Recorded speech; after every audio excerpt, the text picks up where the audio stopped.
actually going to finish up with one thing that I would do the same. Hello, welcome back to my channel. If you're new here, I'm Cass. I'm an op shop addict and a part-time reseller based in Australia.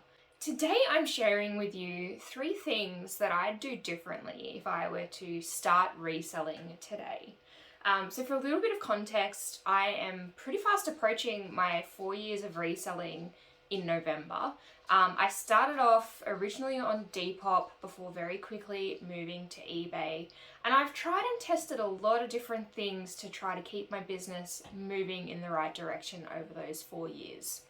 So I'm going to jump straight into it. I'm going to start by talking about setting up an inventory system straight away. This was one area that I was by no means experienced in when I started out reselling. I kind of just had all of my stock in a spare room, not organized by any kind of SKU or in a tub, just sort of hung in a wardrobe and then in a washing basket. And a lot of the time I'd spend kind of, a few minutes digging for each item, even though my sales were very slow to begin with. It just wasn't the most effective use of my time when it came to picking and packing items. So if you're starting out, I definitely recommend researching different types of inventory systems and finding something that works for you. You can see to the side here, I've got my tubs set up. I use a really simple system just with like a letter on the tub, and I just chuck stuff in there and update it. I run a separate spreadsheet for my business, and that has all of the SKUs in it as well. And the SKU for me is literally just the tub number. There are other types of inventory systems you can use, like date-based inventory systems. You can have a more detailed SKU, so you can, bag things and put them in the tubs. It's about finding what works for you. Number 2, when I first started, I learned that one of the filters that you could apply on eBay as a customer was a free shipping filter. So I thought, okay, if I am offering free shipping and customers have that filter turned on, my items are going to be the ones that they see.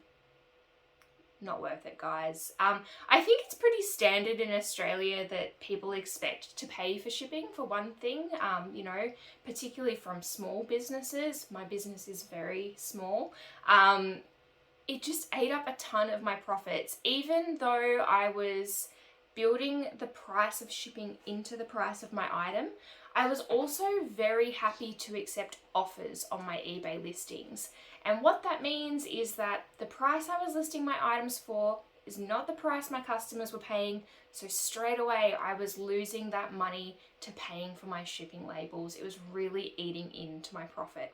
So if you're just starting out, I definitely recommend researching the cost of your shipping provider, be that Australia Post, Sendle, whoever it is you're going through, and making sure you're charging the right amount for shipping separately from what the customer is paying for your item. It's really going to protect the profit that you're making from the items that you are selling. And the third thing I would do differently if I were to start out today would be to try a different strategy. The approach that I took when I first started reselling was that of a volume seller. I wanted to find as many items in op shops as I can, as cheap as I could, and just churn them out month on month to hopefully get to this goal I had set myself. Now, there's a couple of problems with that. Buying cheap items in bulk from op shops is becoming harder. Particularly in my area, prices are increasing. It's not often, I think at one point my average cost of goods was about $3. It's more than double that now. So throughout COVID, with inflation, obviously op shops still have overhead. They have to pay bills. So all of that helps to drive those prices up, and it's very difficult to source good quality stock for a low price in op shops. But also, this is a part-time gig for me. I have full-time employment. That is my primary source of income. That will remain my primary source of income. I'm not trying to take this business full-time. To constantly be grinding in op shops, trying to find the number of items that I need to then also have to, steam, measure, photograph, list those items on top of my full-time employment, I got to a point where I was just burning myself out and I was not able to keep up with that type of model. So I took some advice that a fellow reseller shared around sourcing around a higher average sale price, and I've been doing that now for, I'm going to say, the last 18 months. I've really been a lot more comfortable paying a higher price for items in op shops that I know are going to get me probably more like $20 profit per item rather than $4 or $5 profit per item. And let me tell you, it is easier to make $100 profit by selling 5 items for $20 of profit per item than it is to sell 20 items for $5 per profit. So I think, give it some thought. Understand if your primary sourcing is op shopping. I don't do any online or retail arbitrage. I'm really, really concerned about recycling, giving things new life that are otherwise potentially going to end up in landfill. So op shopping is always going to be my primary source for finding items to resell. But I really, really encourage you to think about not necessarily sourcing the most volume of clothing for the lowest price, but looking at what can you get that's going to get you that higher profit, being a little bit more comfortable paying the higher prices that op shops are asking, knowing that there's still money to be made on those items. And lastly, I'm actually going to finish up with one thing that I would do the same.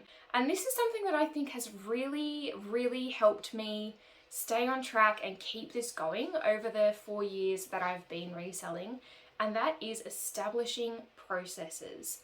You absolutely cannot overestimate how beneficial it is to have processes in your business. You can build a process around anything. There's some stuff you can do on autopilot, which is great. Sourcing probably, although it definitely helps if you can build out a sourcing strategy, whether that's just looking at what's selling, knowing what sizes you're looking for, what styles, or if it's parts of your business that you find more difficult. For me, I'm really good at the business side of things, keeping things going, the listings. I think we forget sometimes that online selling is still customer service. I won't say I hate it. I dislike the customer service element. So for me, that's about having some processes in place to make that easy for myself. If that's dealing with a return, it's having some standard templates set up that I can tweak easily to respond to customers to get a bit more information and take the emotion out of those sort of interactions. So absolutely thinking about where are those pain points in your business, where are the parts you're going to struggle with, and physically writing out some steps, whether it's a note in your phone, whether you've got a book, something you can refer back to if that pops up and go, yep, I know what I'm doing. I don't have to think about it. I can go back, I can do this, I can follow these steps and make it easy for yourself. I think that's the one thing I'd absolutely do the same. And I'd probably end by saying, there's a lot of resellers out there. There's a lot of people doing different things, businesses that are different sizes. I think it's important to be comfortable with doing what works for you. Comparing yourself against another reseller, you don't know what they're doing behind the scenes that might be different to what you're doing. Compare yourself against yourself. Start somewhere. Look back a month. Am I doing better than I was last month? Yes, no. Was something a little bit different? Did I try something new that didn't work? Focus more on yourself and what you're doing. And I think, it's a lot easier to kind of find that motivation and to keep that momentum going to really build some success. But if you like seeing these style of videos, people reselling on eBay and Poshmark in Australia and what people are picking up to resell in op shops, then like and subscribe. Check in. I pop up a new video every Tuesday. But for now, thanks for watching and I'll see you next time.